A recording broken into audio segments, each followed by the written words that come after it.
Bidadi township ವಿಚಾರಕ್ಕೆ ಸಂಬಂಧಪಟ್ಟಂತೆ ಈಗ ಬಿಡದಿಯಲ್ಲಿ ಹಾಲಿ ಸಿಎಂ ವರ್ಸಸ್ ಕೇಂದ್ರ ಸಚಿವರ ಕದನ ಆರಂಭ ಆಗಿದೆ. ಬಾಬಾ ಚರ್ಚೆಗೆ ನಾನ್ ರೆಡಿ ಅಂತಿದ್ದಾರೆ ಎಚ್ಡಿಕೆ ಹಾಗೂ CM DK Shivakumar. CM DK ಶಿವಕುಮಾರ್ಗೆ ಕುಮಾರಸ್ವಾಮಿ ನೇರ ಆಹ್ವಾನವನ್ನ ನೀಡುತ್ತಿದ್ದಾರೆ.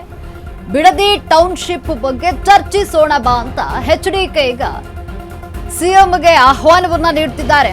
ಬಿಡದಿ ಟೌನ್ಶಿಪ್ ವಿಚಾರಕ್ಕೆ ಸಂಬಂಧಪಟ್ಟಂತೆ ಈಗ ಸಿಎಂ ವರ್ಸಸ್ ಎಚ್ಡಿಕೆ ಆಗಿದೆ.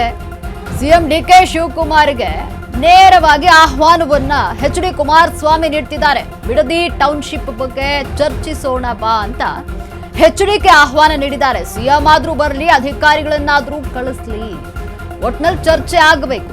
ಇಂದು ಬಿಡದಿಯಲ್ಲೇ ಠಿಕಾಣಿಯನ್ನ ಹೂಡಲಿದ್ದಾರೆ ಎಚ್ಡಿಕೆ.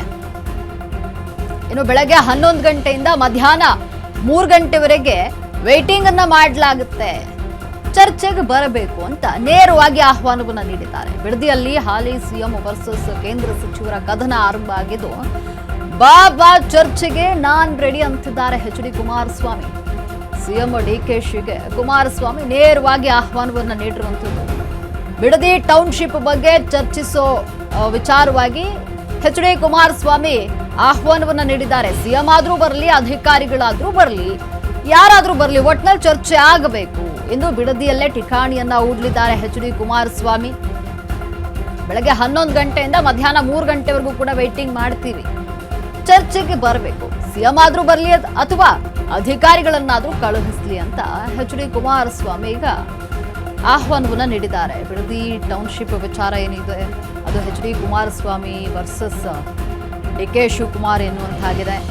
ಇಬ್ಬರು ಕೂಡ ಬಹಳಷ್ಟು ಪೈಪೋಟಿಗೆ ನಿಂತಿರುವಂಥದ್ದು ಬಿಡದಿ ಟೌನ್ಶಿಪ್ ವಿಚಾರವಾಗಿ. ಹಾಗಾಗಿ ಬಿಡದಿ ಟೌನ್ಶಿಪ್ ಬಗ್ಗೆ ಚರ್ಚಿಸಲು ಎಚ್ಡಿ ಕುಮಾರಸ್ವಾಮಿ ಆಹ್ವಾನವನ್ನ ಡಿಕೆ ಶಿವಕುಮಾರ್ಗೆ ನೀಡಿದ್ದಾರೆ. ಏನಾದರೂ ಪರವಾಗಿಲ್ಲ ಎಂದು ಚರ್ಚೆ ಆಗಲೇಬೇಕು. ಡಿಕೆ ಶಿವಕುಮಾರ್ ವಾದ, ಕುಮಾರಸ್ವಾಮಿ ವಾದವನ್ನು ನೋಡೋದಾದ್ರೆ ಬಿಡದಿ ಟೌನ್ಶಿಪ್ ಅನ್ನ ಆರಂಭಿಸಿದ್ದ ಎಚ್ಡಿ ಕುಮಾರಸ್ವಾಮಿ ಯೋಜನೆ ಸಾಧ್ಯವಿಲ್ಲ ಅಂತ ಕೈ ಬಿಟ್ಟಿದ್ದ ಯೋಜನೆ ಬಗ್ಗೆ ಚರ್ಚೆ ಮಾಡಲು ಸಿದ್ಧ, ಯೋಜನೆಯ ಬಗ್ಗೆ ಚರ್ಚಿಸಲು ನಾನು ಕೂಡ ಸಿದ್ಧ.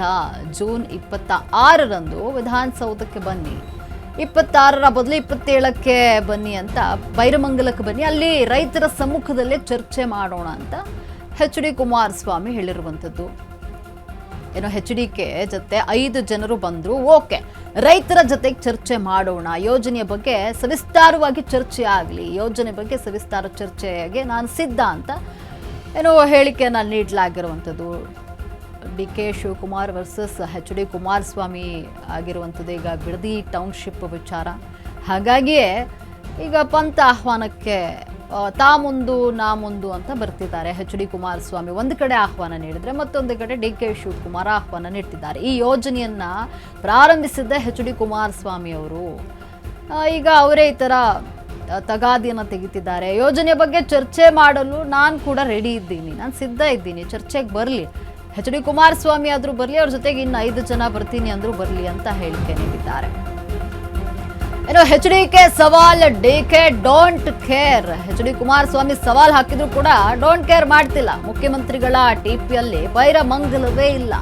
ಬೆಳಗ್ಗೆ 9 ಗಂಟೆ ಏರ್ಪೋರ್ಟ್ನಲ್ಲಿ ಪ್ರತಿಮೆಗಳಿಗೆ ಮಾಲಾರ್ಪಣೆಯನ್ನ ಮಾಡಲಿದ್ದಾರೆ. ಬೆಳಗ್ಗೆ 11 ಗಂಟೆಗೆ SP ಕೃಷ್ಣ ರೋಡ್ ಉದ್ಘಾಟನೆಯನ್ನ ಮಾಡಲಿದ್ದಾರೆ. SM ಕೃಷ್ಣ ರೋಡ್ ಇಡೀ ದಿನ ಬೆಂಗಳೂರಿನಲ್ಲೇ ಸಿಎಂ ಡಿಕೆ ಶಿವಕುಮಾರ್ ಬ್ಯುಸಿ ಆಗಿದ್ದಾರೆ. ಇಂದು ಬಿಡದಿಗೆ ಹೋಗಲ್ಲ ಅಂತ ಸಿಎಂ ಡಿಕೆ ಶಿವಕುಮಾರ್ ಹೋಗಲ್ಲ ಅನ್ನುವಂಥದ್ದು ಕಾಣಿಸ್ತಾ ಇದೆ. ಯಾಕಂದ್ರೆ ಇಂದು ಸಿಎಂ ಟಿಪಿಯಲ್ಲಿ ಈ ವಿಚಾರಗಳು ಇಲ್ಲವೇ ಇಲ್ಲ. ಎಚ್ಡಿಕೆ ಸವಾಲಿಗೆ ಡಿಕೆ ಶಿವಕುಮಾರ್ ಈಗ ಡೋಂಟ್ ಕೇರ್ ಮಾಡ್ತಿದ್ದಾರೆ. ಮುಖ್ಯಮಂತ್ರಿಗಳ ಟಿಪಿಯಲ್ಲಿ ಈಗ ಬೈರಮಂಗಲವೇ ಇಲ್ಲ. ಬೆಳಗ್ಗೆ 9 ಗಂಟೆಗೆ ಏರ್ಪೋರ್ಟ್ನಲ್ಲಿ ಪ್ರತಿಮೆಗಳ ಮಾಲಾರ್ಪಣೆಯನ್ನ ಮಾಡಲಾಗುತ್ತೆ.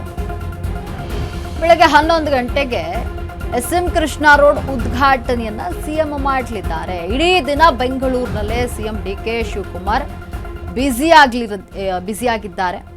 ಅದರಲ್ಲಿ ಈ ಬೈರಮಂಗಲಕ್ಕೆ ಹೋಗುವಂತಹ ವಿಚಾರ ಟಿಪಿನಲ್ಲಿ ಇಲ್ಲವೇ ಇಲ್ಲ.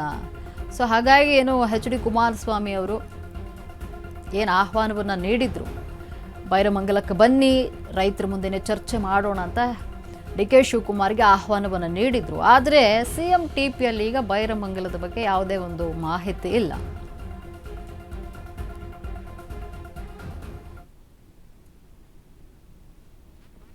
ಮಧ್ಯಾಹ್ನದವರೆಗೂ ಅಲ್ಲೇ ಇರ್ತೀನಿ.